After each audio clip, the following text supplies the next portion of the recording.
Izin bertanya Ustadz, bagaimana syariat Islam memandang seorang suami yang egonya tinggi, kata Ustadz? Apa yang harus istri lakukan dan menyikapi ego suami terlebih bila egonya tinggi? Apakah semua laki-laki memiliki ego tinggi, Ustadz? Termasuk juga Rasulullah SAW serta sahabatnya, katanya Ustadz. Mohon pencerahannya, Ustadz. Ada Ustadz. Ya, jadi sifat ego itu ya eh, disebut dalam bahasa Arab itu ananiyah namanya. Hmm. Ya, dan itu tentu tidak ada pada Rasulullah SAW Hmm. ya, yang merupakan teladan yang paling baik untuk kita kan begitu, panutan dalam masalah akhlak yang mulia ya, yang sudah Allah Subhanahu wa taala anugerahkan ya kepada beliau. Ya, ketika Allah Subhanahu wa taala mengatakan wa innaka la'ala khuluqin azim. Ya, sesungguhnya engkau wahai Muhammad, wahai Rasul, ya benar-benar berada ya di atas akhlak yang agung, akhlak yang luhur. Nah, mereka itu Allah Subhanahu wa taala sudah memerintahkan kita untuk meneladani beliau ketika Allah Subhanahu wa taala berkata, "Laqad kana lakum fi Rasulillahi uswatun hasanah." Sungguh telah ada bagi kalian pada diri Rasulullah SAW itu suri teladan yang baik. Nah, di antaranya dalam masalah akhlak ini. Nah, jadi sifat ego itu ya adalah sifat yang tercela, ya kan? Dimana di situ maksudnya adalah seseorang ibaratnya gampang itu pengen menang sendiri, Iya. gitu kan? Nggak ada yang namanya ngalah, gitu kan? Makanya kita dapati Rasulullah SAW itu sangat rendah hati. Jadi karena sifat ego itu menunjukkan ada kesombongan, ya kan? Jadi dia merasa lebih baik daripada yang lain, ya. Ujub lah istilahnya di situ bahasanya. Nah, itu eh, yang kemudian memunculkan tadi itu sifat ego, ya. Mau menang sendiri, ya. Gitu. Walaupun dia salah gitu misalnya kan gitu.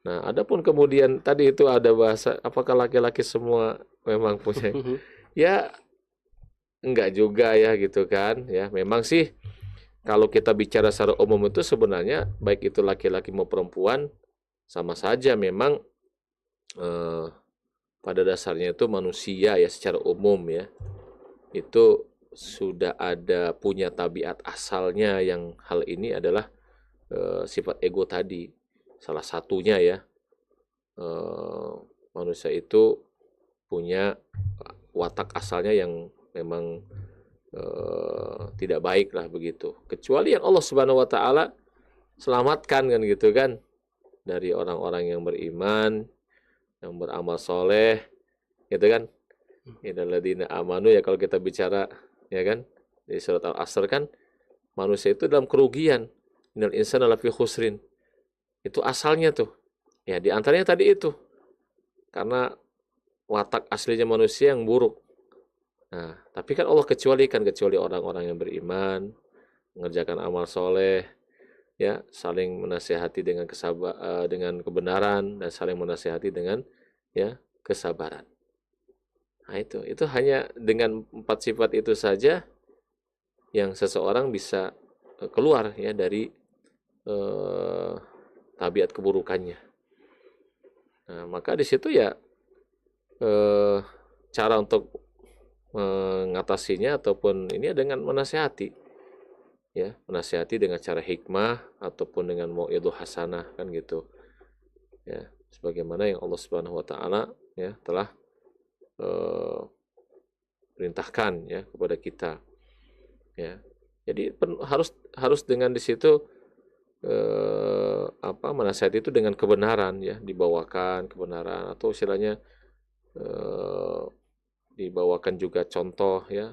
Kalau kita tidak bisa ngomong, kita bisa berikan sebuah tulisan atau artikel misalnya untuk dibacanya ya. Dan memang itu perlu dilatih ya seseorang untuk menghilangkan ego dan kemudian istilahnya dia lebih bisa rendah hati ya di hadapan orang lain.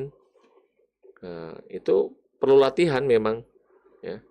Jadi tidak cukup hanya sekali dua kali mendengar nasihat gitu ya. Tapi dia di situ melatihnya ya, membaca di situ sirah Nabi ya, yakni sejarah ataupun perjalanan hidup Nabi SAW seperti apa ya, kemudian juga para sahabat beliau misalnya. Jadi ini apa namanya, yang akan bisa melunakkan dan melembutkan hati, dan menghilangkan keangkuhan, kesombongan. Nah itu butuh waktu ya istilahnya. Tapi barangkali kalau seorang istri punya cara ya tertentu yang bisa menyadarkan suami gitu kan dari sifat egonya,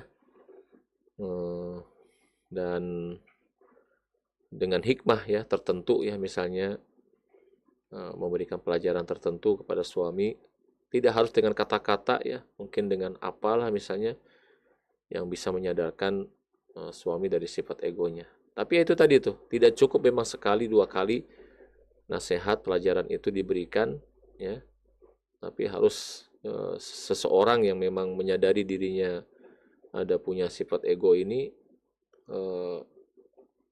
harus melatihnya ya untuk meninggalkan itu dan menggantinya dengan sebaliknya, itu dengan kerendah hatian ya.